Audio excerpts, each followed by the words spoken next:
기시다 후미오 일본 총리가 연초부터 헌법 개정에 대한 의혹을 드러내고 있습니다. 기시다 총리는 1일 연두소감을 통해 개헌은 올해의 큰 테마라고 밝혔다고 일본 언론들이 보도했습니다. 이런 발언에 대해 교도통신은 개헌에 대한 국민적 논의 한기에 의혹을 드러냈다고 평가했고, NHK도 국회 내 논쟁을 심화해 국민적 논의를 환기한다는 생각이라고 진단했습니다. 앞서 스가 요시히데 전 총리는 작년 초 연두소감에서 개헌에 대해 언급하지 않았고, 아베 신조 전 총리는 재작년 연두소감에서 새 주요 국정과제로 개헌을 제시한 바 있습니다. 집권자민당은 2차 아베 정권 때부터 헌법 구조에 자위대 근거조항을 추가하고 긴급사태 조항 등도 신설하는 방향으로 개헌을 추진해왔지만, 야당이 반대하고 열린여당인 공명당도 신중한 자세를 보여 속도를 내지 못해왔습니다. 기시다 총리는 이날 연두소감에서 정상외교를 본격적으로 시작해 보편적 가치 중시 등을 골자로 한 신시대 리얼리즘 외교를 추진하겠다는 생각도 밝혔습니다. 그는 국제정세의 엄중함을 근거로 외교, 안전보장의 능숙한 조율과 안정정권 확립이 더욱 요구되고 있다고 강조했습니다. 안정정권 확립은 올해 7월 참여한 선거를 의식한 발언으로 풀이됩니다. 이런 가운데 국제전문가인 미카야와 기로는 일본 매체 쿼라에 사설을 게재했습니다. 일본이 꿈에서 깨야 한다는 것을 일깨우기 위한 것이었습니다. 그는 일본인은 세계를 너무 몰라서 유감이라면서 더 문제는 기본적인 것도 모르는데 알려고도 하지 않는다는 것이라고 지적합니다. 쿠릴 열도에 대한 반환이 가능할 것인가 라는 질문에 5가지 이유를 들어 현실적인 문제를 제시합니다. 물론 이 해답에는 일본이 새해부터 큰 테마로 잡고 있는 개헌에 대한 허상을 짚어주고 있습니다. 첫 번째는 미일 안보조약, 미국은 일본 어디서나 군사기지를 만들 수 있다입니다. 제6조에는 일본국의 안전에 기여하고 또한 극동의 국제평화와 안전의 유지에 기여하기 위하여 아메리카 합중국은 그 육군, 공군 및 해군이 일본국에서 시설 및 구역을 사용하는 것이 허용된다고 적혀 있습니다. 기로는 이를 일본 국민 전원이 꼭 알아야 한다고 강조합니다. 따라서 오키나와에서도 도쿄에서도 미군 기지는 없어지지 않는다는 것입니다. 러시아의 푸틴 대통령과 영토 교섭에 도전한 아베 전 총리는 푸틴으로부터 이 미일 지휘협정을 추궁당해 말문이 막힌 것으로 알려졌습니다. 그리고 일본 정부는 이것을 공개하고 싶지 않아 했습니다. 이유는 간단한데 이 건으로 일본 정부는 민의에 몰리게 되고, 그렇게 되면 미국과의 어색한 동거를 하는 꼴이 되기 때문이었습니다. 또 쿠릴 열도가 반환되면 확실히 거기에 미군 기지를 만들 것이 뻔하기 때문입니다. 미국이 쿠릴 열도에 기지를 만든다 해도 일본이 손쓸 방법이 없다는 사실입니다. 러시아 측의 입장에서는 그냥 넘길 수 있는 문제가 아닌 것입니다. 러시아에 있어서 쿠릴 레게섬의 중앙선은 태평양에 나오는 깊은 해협입니다. 블라디보스토크를 출발한 러시아 잠수함은 여기를 통해 태평양으로 겨울에도 출격할 수 있습니다. 즉 러시아에게 쿠릴 열도는 군사 전략적으로 매우 중요한 것입니다.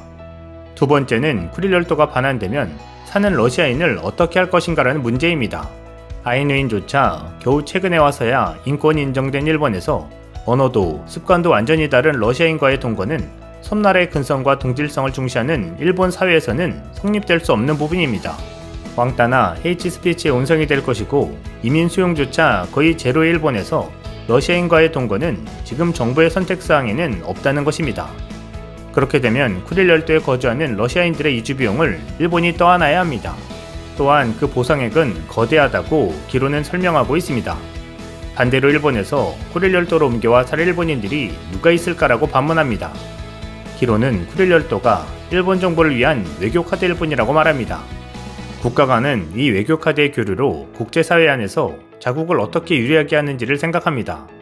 상대의 약점을 파고드는 것이 외교카드의 상투수단이라는 것입니다. 그러므로 러시아도 일본도 쿠릴 열도는 외교카드밖에 될 수 없는 것이 현실이라고 말합니다. 세 번째는 일본인은 칼리닝그라드를 모른다는 것입니다. 러시아는 세계에서 가장 긴 국경을 갖고 이웃나라와 분리되어 있습니다. 냉전의 산물로서 폴란드와 리투아니아 사이에 러시아령의 비행지인 칼리닝그라드는 세계 지도에서 찾을 수 있습니다. 부동항을 원하는 러시아에는 전략상 빠뜨릴 수 없는 땅이라는 것이죠. 쿠릴 열도를 반환하는 것은 칼리닝그라드의 반환 문제가 유럽 국가에서도 수면 위로 올라올 수 있다고 말합니다.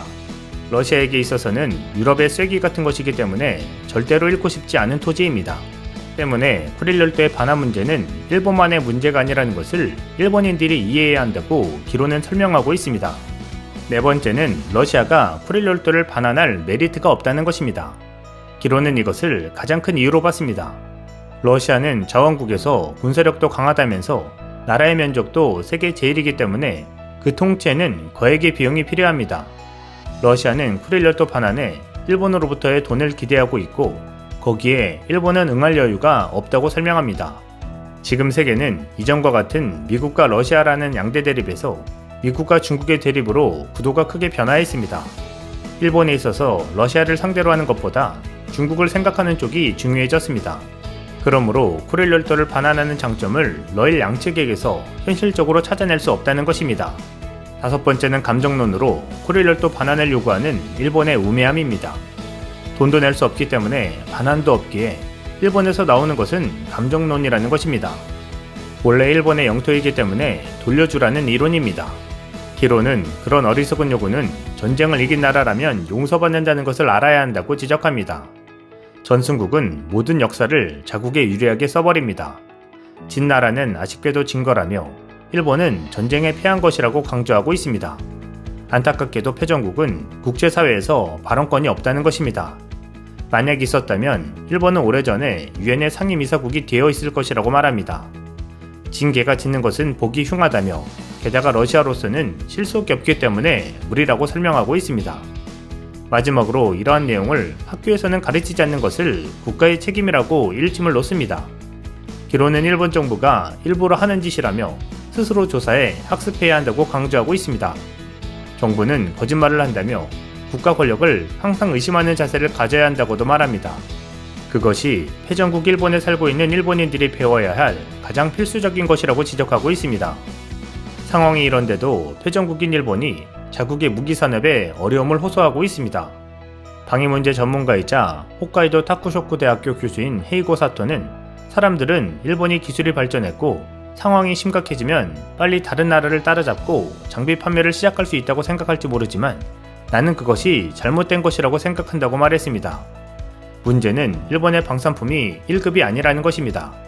아무도 2등급이나 3등급 제품을 더 높은 가격에 사는데 관심이 없다고 지적합니다. 일본은 침체된 국내 방위산업에 활력을 불어넣고 우방국가의 공동기술 연구, 개발 및 판매를 촉진하기 위해 2015년에 방위장비청을 설립했습니다. 그러나 정부가 국산 무기 판매를 촉진하는 대신 미국의 고가 방산품 구매를 늘리면서 이익이 줄어들었다고 말합니다.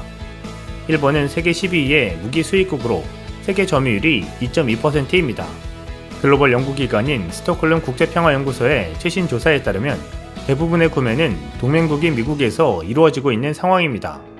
사실상 일본은 없고 일본의 점령군으로 들어선 미국이 바지 사장을 내세우고 있는 듯한 형국입니다. 이제 일본도 개헌 운운하지 말고 주제 파악을 좀 해야 할 듯합니다. 이상 시윤TV였습니다.